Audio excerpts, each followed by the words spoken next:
Hello and welcome to my channel thinking literature. इस video में हम द एंग्लो सेक्शन पीरियड की social political background को discuss करेंगे। So let's jump into it. So चलिए शुरुआत से स्टार्ट करते हैं। जिस भूमि को हम अभी ब्रिटेन के नाम से जानते हैं वो असल में केल्ट्स की थी, जो यूरोप के विभिन्न प्रांतों में जैसे ब्रिटेन, आयरलैंड, फ्रांस, स्पेन में माइग्रेशन के द्वारा बस गए थे। और वहाँ वो कब से बसे थे उसका कोई एग्जैक्ट डेट नहीं है।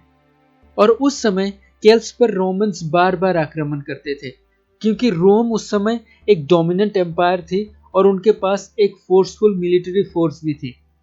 रोम ने आखिरकार 43 एडी में ब्रिटेन के ऊपर आक्रमण किया और जीत हासिल कर लिया। रोमन्स ने लंबे समय तक ब्रिटेन में शासन किया और उसी दौरान रोम पर विसिगोथ्स, जो कि जर्मनिक आक्रमणकारी थे, उन्होंने हमला किया और रोमन्स अपनी मिट्टी रोम को विसिगोथ से बचाने के लिए ब्रिटेन छोड़कर अपने देश चले गए। और 407 एडी तक सारे रोमन लीजेंस ब्रिटेन छोड़कर रोम चले गए थे। और उस समय क्योंकि रोमन्स ब्रिटेन को छोड़कर चले गए थे, सो इंग्लैंड बहुत कमजोर अवस्था में था और उनके पास कोई आर्मी भी नहीं थी जो उन्हें बाहरी आक्रमण से बचा सके। सो इस चीज का फायदा उठाकर पिक्स और स्कॉट्स, जो नॉर्थ और आयरलैंड से आए थे, उन्होंने आक्रमण किया। और इसी समय इंग्लैंड को बचाने जर्मनिक ट्राइब्स एंगल्स, सेक्सन्स और जूट्स इंग्लैंड आए। पहले एंगल्स, सेक्सन्स और जूट्स केवल इंग्लैंड को पिक्स और स्कॉट्स से बचाने की मंशा से आए थे, लेकिन क्योंकि इंग्लैंड एक अनुकूल जगह थी बसने के लिए, तो वो यहीं बस गए। एंगल्स के नाम से ही इंग्लैंड का नाम बना है, एंगल्स लैंड मतलब इंग्लैंड। एंग्लो सेक्सन्स ने इंग्लैंड में 5 किंगडम्स की स्थापना की थी, जिसे हेप्टार्की भी कहा जाता है, और वो है नॉर्थम्ब्रिया, मर्सिया, ईस्ट एंग्लिया, वेसेक्स और केंट।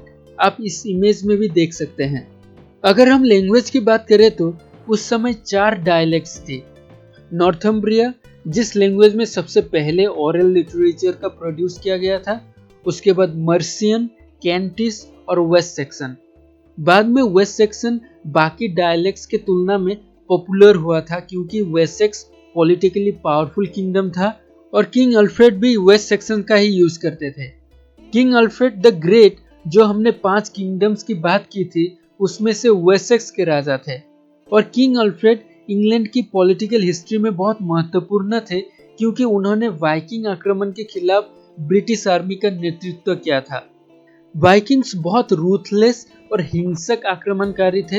एंग्लो सेक्सन के पीरियड में वाइकिंग्स ने 2 बार अटैक किया, पहला 787 एडी में और दूसरा 866 एडी में।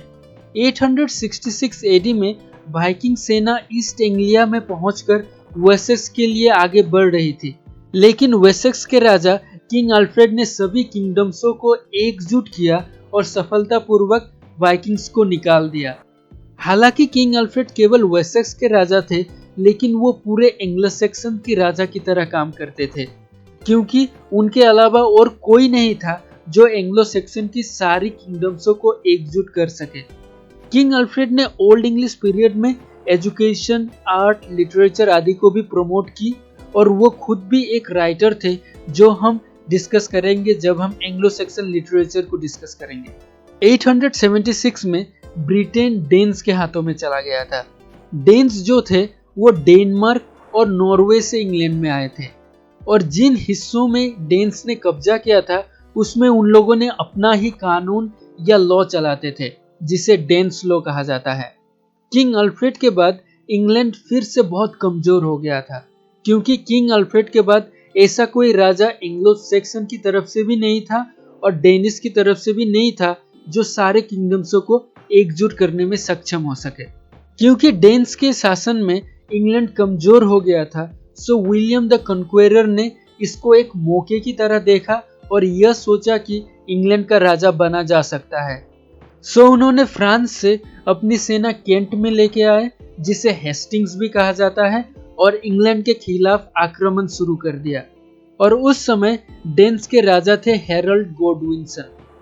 और फेमस बैटल ऑफ हेस्टिंग्स में विलियम ऑफ नॉर्मेंडी ने हैरोल्ड गॉडविनसन को हराया, और इसी के साथ एंग्लो सेक्सन पीरियड का भी अंत होता है। बैटल ऑफ हेस्टिंग्स के बाद फ्रेंच इंग्लैंड में ऑफिशियल लैंग्वेज बन गई थी। सो आप समझने के लिए ये 5 लेटर्स को याद रख सकते हैं। C से केल्ट्स, R से रोमन्स, A से एंग्लो सेक्शंस, V से वाइकिंग्स और N से नॉर्मन्स। CRAVN। अब हम चर्च और क्रिश्चियनिटी कैसे इंग्लैंड में आई उसको डिस्कस करेंगे। क्रिश्चियनिटी इंग्लैंड में अगस्टीन के साथ आई थी, जो चर्च ऑफ इंग्लैंड के पहले आर्क बिशप थे। इंग्लैंड में आने से पहले अगस्टीन रोम के मोनेस्ट्री में थे, जहां 595 में पोप ग्रेगरी ने उन्हें ब्रिटेन जाने को कहा और जितने भी किंग्स हैं उन्हें क्रिश्चियनाइज करने को कहा, और इस मिशन को ग्रेगरियन मिशन भी कहा जाता है। 660 एडी तक इंग्लैंड में मोनेस्ट्रीज की स्थापना हो गई थी और ये मोनेस्ट्रीज लर्निंग के मुख्य केंद्र बन गए थे। किंग अल्फ्रेड ने भी चर्च का अच्छी तरह इस्तेमाल किया और शिक्षित लोगों के साथ मिलकर कानून व्यवस्था की स्थापना की और लोगों को भी एजुकेट किया। सो इस वीडियो में हमने द सोशल पॉलिटिकल बैकग्राउंड को डिस्कस किया एंग्लो सेक्सन पीरियड की। अगले वीडियो में हम एंग्लो सेक्सन पीरियड की लिटरेचर को डिस्कस करेंगे।